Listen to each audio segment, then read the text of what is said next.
একদিন সকালে দাদি আর আয়েশা বসে নাস্তা করছিল।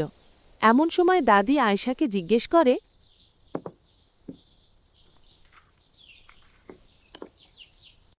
আয়েশা, আজ ফজরের নামাজে তোমাকে দেখলাম না। নামাজ পড়নি? দাদি, উঠতে ইচ্ছে করেনি। দুপুর থেকে আবার পড়ব, ইনশাআল্লাহ।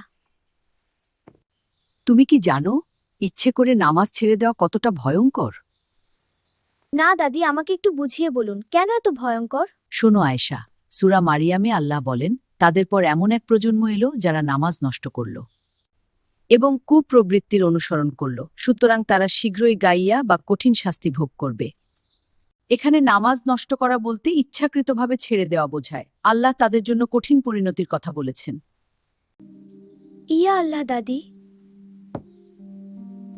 দাদি আবার বলেন, আর সূরা আল বাকারায় আছে, তোমরা ধৈর্য ও সালাতের মাধ্যমে সাহায্য চাও, কেননা নামাজ হল আল্লাহের সঙ্গে সম্পর্কের প্রধান মাধ্যম।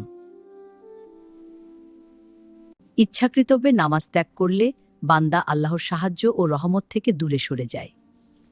ওহ দাদি, আমি তো না বুঝে ভুল করে ফেলেছি।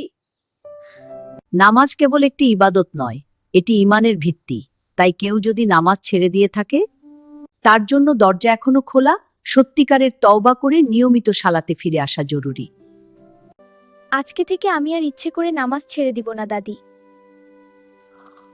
আয়েশা নিজের ভুল বুঝতে পারে এবং সে আর কখনো এমন ভুল না করার সিদ্ধান্ত নেয়।